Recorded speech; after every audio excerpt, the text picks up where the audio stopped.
Welcome, Precalculus students, to week 5 of distance learning. This week we're going to be talking about the normal distribution, or the bell curve.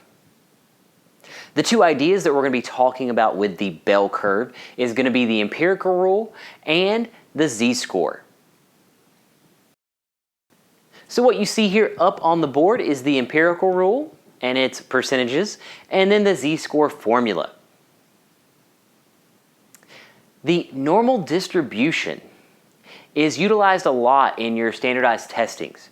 So you see something that says you're within one standard deviation measure of a level 3. Okay, that's what they're using. They're using this idea of the empirical rule and the z-score. So a z-score allows you to see the exact percentage you are in the set of data, whereas the empirical rule allows you to get a general idea of where most of the scores lie. So, the empirical rule.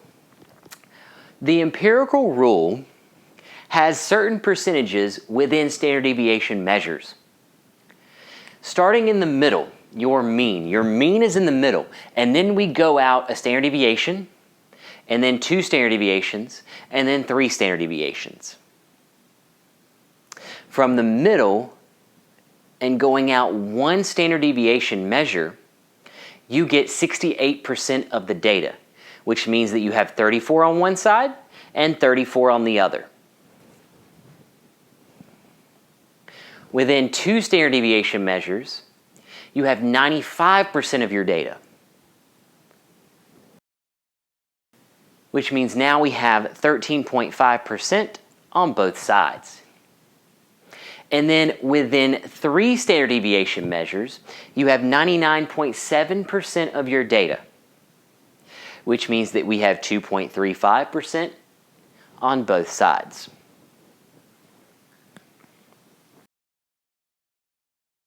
And then the second thing for this week is the z-score formula. The z-score formula is z equals, or your z-score equals, x minus m over the O. So the point minus the mean over your standard deviation. The z-score will allow you to figure out the exact percent that one data point lies amongst all of the data. So that z-score formula could tell you what percentage your score was amongst the entire people taking the test.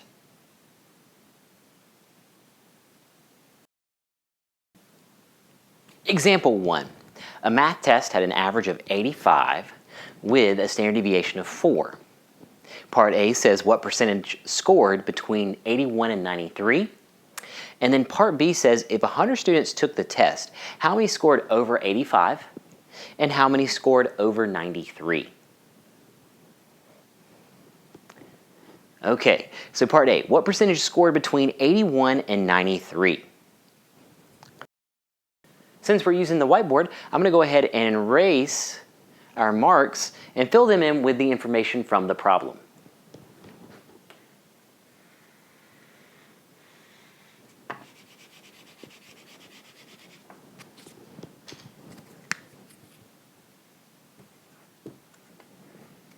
So the mean is 85, and then we go up 4 and down 4.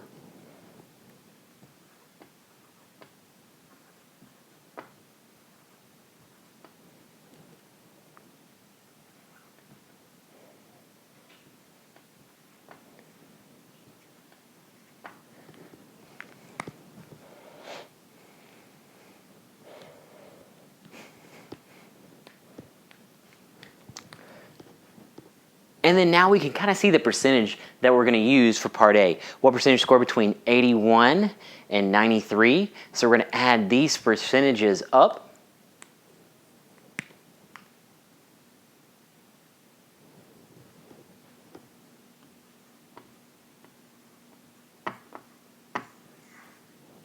(34 plus 34 is 68. 68 plus 13.5 is 81.5%. And then part B, it says if 100 students took the test, how many scored over 85 and how many scored over 93? So 85 is the dead center. So half the students scored over 85, which means that half of our 100 is the answer. So 50 students. And then how many students scored over 93?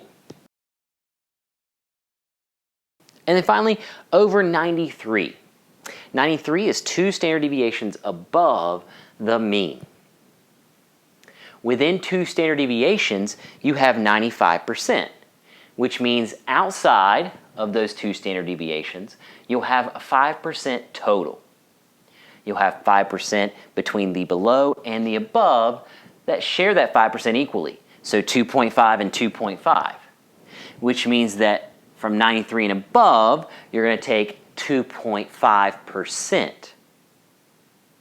2.5% times 100.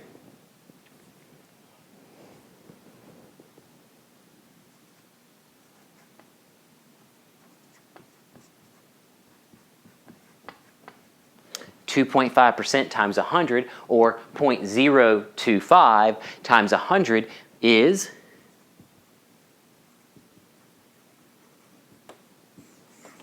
2.5 students.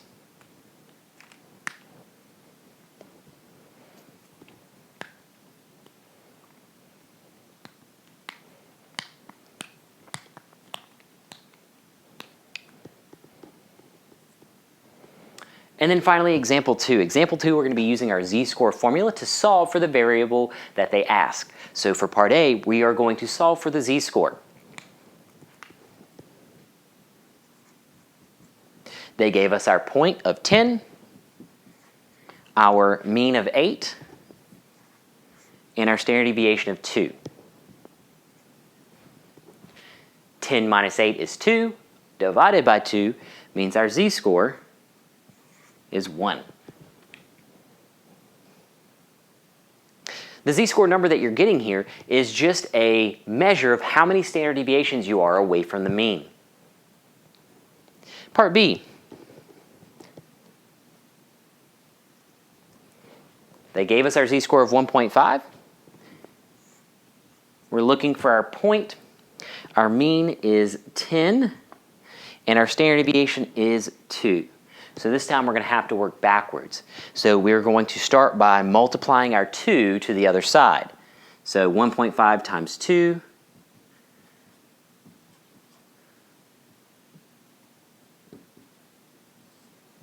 2 times 1.5 is 3 equals x minus 10. So now we add 10, and our point